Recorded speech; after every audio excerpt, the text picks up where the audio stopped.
শিক্ষার্থী আসসালামু আলাইকুম। আশা করি তোমরা সবাই ভালো আছো, আমিও ভালো আছি।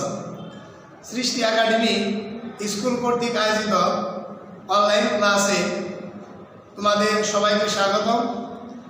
আজকে আলোচনার বিষয় হচ্ছে শব্দ থেকে কবিতা। তো লিখেছেন হুমায়ুন আজাদ। শব্দ থেকে কবিতা মূলত এটি হচ্ছে একটি প্রবন্ধ, লিখেছেন হুমায়ুন আজাদ। তো আমরা প্রথমে লেখক পরিচিতি জেনে নেব।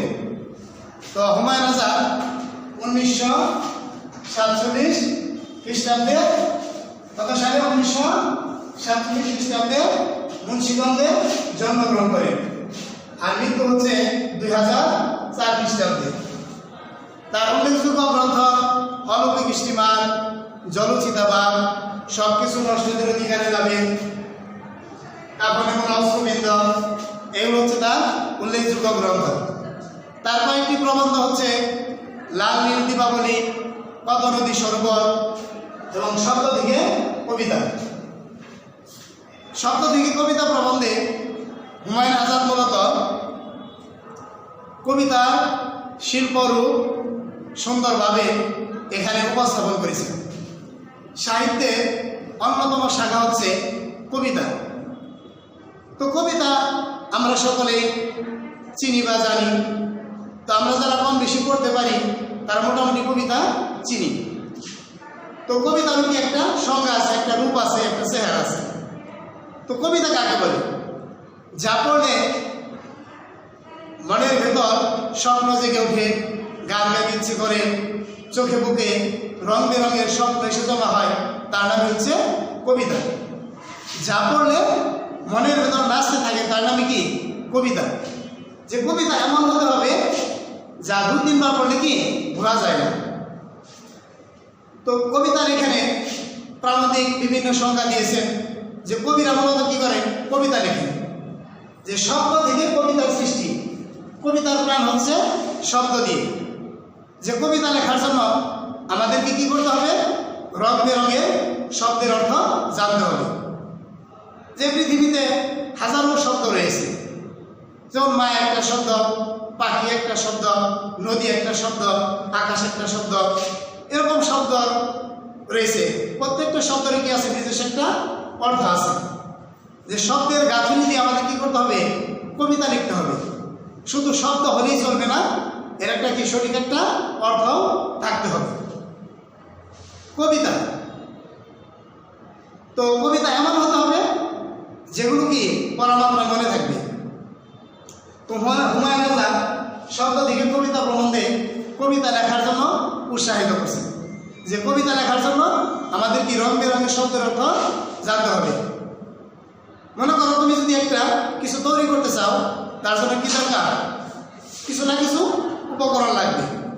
যেমন মনে করো তুমি একটি ঘুড়ি বানাতে চাও, ঘুড়ি বানানোর জন্য তোমার প্রয়োজন লাল নীল কাগজ, সুতো, বাঁশের টুকরো। ঠিক তেমনি কবিতা লেখার জন্য তোমাকে রং বেরঙের শব্দের অর্থ জানতে হবে। কবিতা লেখার জন্য তোমাকে চিনতে হবে শব্দের রূপ, রং, বর্ণ এবং ছন্দ। কবিতা লেখার জন্য তোমাকে ছন্দ জানতে হবে। যে কবিরা কিভাবে কবিতা লেখেন? তারা একটি শব্দের পাশে আরেকটি শব্দ বসিয়ে একটি শব্দের সঙ্গে আরেকটি শব্দ মিলিয়ে তারা কবিতা লেখেন।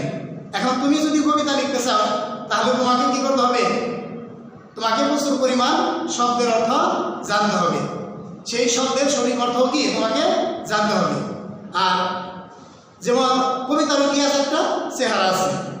যেমন মানুষ, প্রাণী বা বস্তুর আকার আকৃতি দেখে আমরা চিনতে পারি, ঠিক তেমনি লেখক এখানে কবিতার চেহারা উপস্থাপন করেছেন।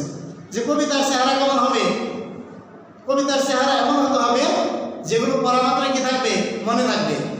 যে একটি পংক্তি বা একটি লাইন আরেকটি লাইনে কি হবে? সমান হবে। এগুলো হচ্ছে কবিতার চেহারা বলছে। তো কবিরা একমাত্র কি করতে পারে? কবিতা লিখতে পারে। আর এই কবিতা লেখার জন্য তোমাকে কি করতে হবে? বেশি বেশি বই পড়তে হবে। প্রকৃতির জগতের দিকে তোমাকে তাকাতে হবে, কেননা প্রকৃতির উপাদান দিয়ে তুমি কি তৈরি করবে? একটি কবিতা রচনা করবে। যে কবিতা লেখার জন্য তোমাকে ভাবতে হবে কি শব্দের কথা, নামতে হবে তোমাকে শব্দের খেলায়, কারণ শব্দ ছাড়া কখনো কবিতা লেখা যায় না।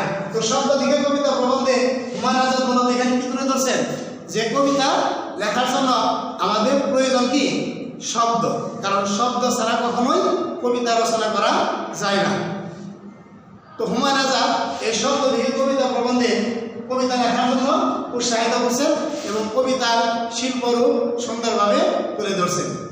তো তোমরা এই শব্দ থেকে কবিতা প্রবন্ধের শব্দার্থগুলো ভালোভাবে করে নিবে, লেখক পরিস্থিতি ভালোভাবে করে নিবে। তো আশা করি তোমরা সবাই বুঝতে পেরেছ। ভালো থাকো সবাই, আবার দেখা হবে। আসসালামু আলাইকুম।